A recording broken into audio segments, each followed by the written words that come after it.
welcome back to my channel. My name is Mary Kate Alsvig and I am a fiber artist. I typically work mostly in weaving, but recently I've been exploring all of my old favorite hobbies. So these past couple weeks I have been knitting, I have been cross stitching, I have a crochet project in the works, I dyed my warp, and I have been doing some weaving, some circular weaving too. So it's been a bit of an adventurous couple of weeks. But another thing I've been working on was this shirt, which I actually knit. I have never knit a full shirt before. I've crocheted shirts and I have knit a million other projects, but I've never committed to a shirt because I didn't feel like I'd have the patience for it. So I decided to give it a whirl. I'm pretty happy with how it turned out. I used a heavier cotton yarn than I probably should have. It came out very thick, but I really like the cut of it. It fits exactly within my style, and I don't think I would have found anything like it. So I'm happy that I decided to just make one instead of try to find one. Anyway, so I have been knitting, and I'm just gonna walk you through what I have done for dye, and I'll show you the final project, and then next week will be all about getting it on the loom.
Process planning for my next weaving, starting with kind of ideation, color choice, what sizes I want to work with, kind of showing like I'm going to do some sample work. These are totally disproportionate, but that's okay. I want 2 big ones, I want 2 medium ones, I might try some circle weaving, just getting some ideas. And then from there I went ahead and did all of the required math for prepping my warp, which you saw in the last video.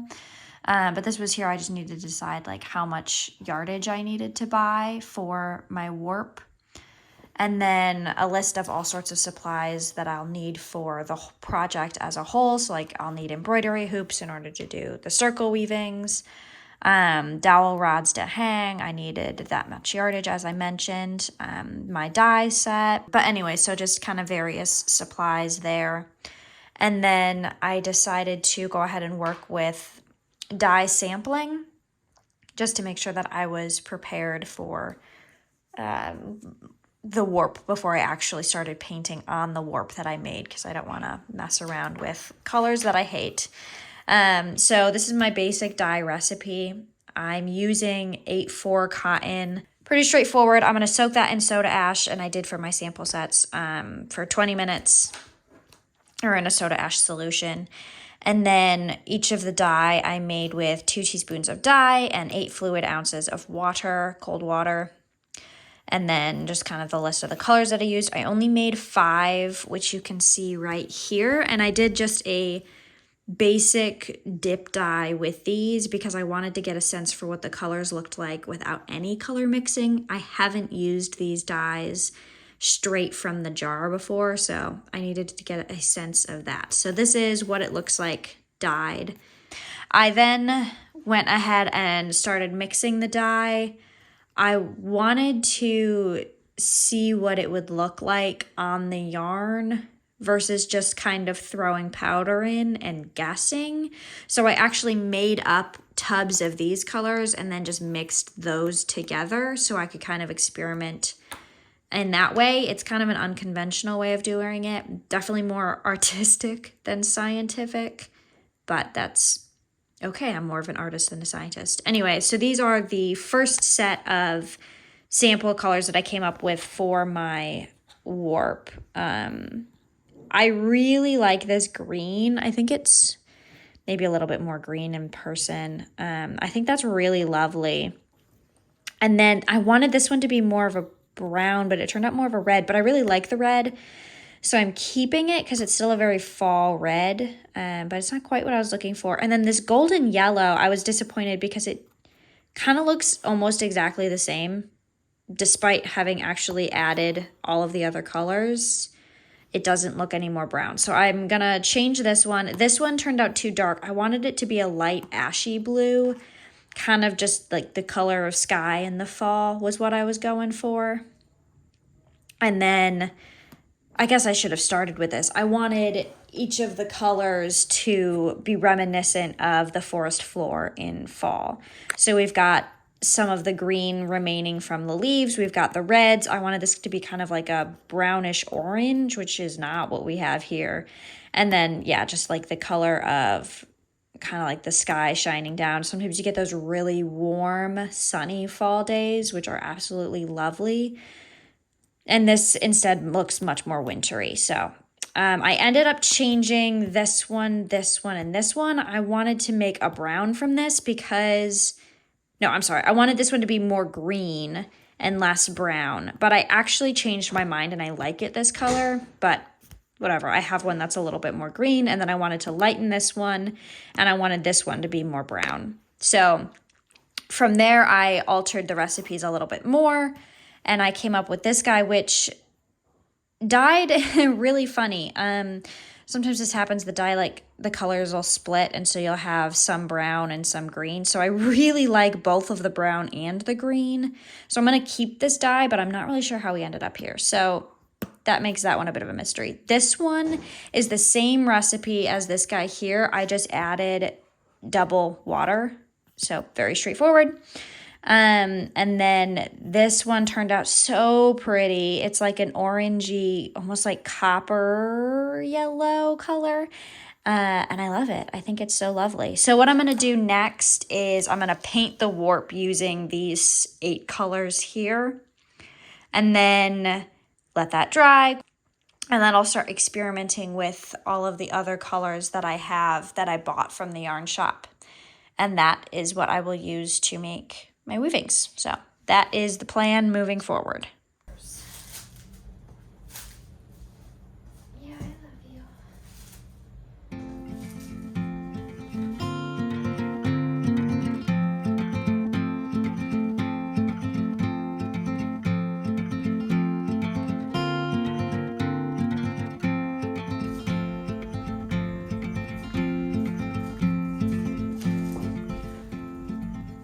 So what I'm doing right now is lying my warp threads out similar to how they'll look on the loom. So I have them separated by inch bundles. So like this bundle is going to take up an inch worth of space on the loom.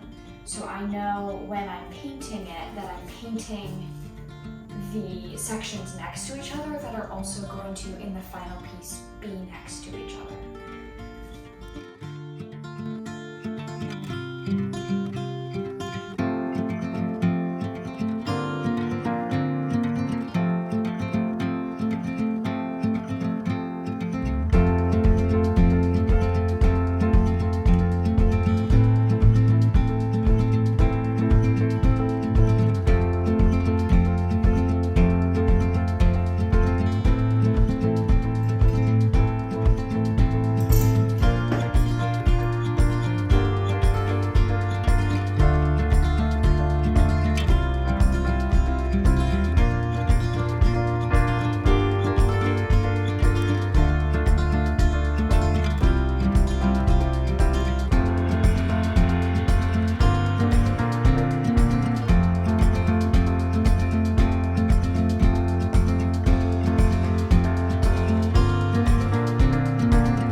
rinsing out the wefts.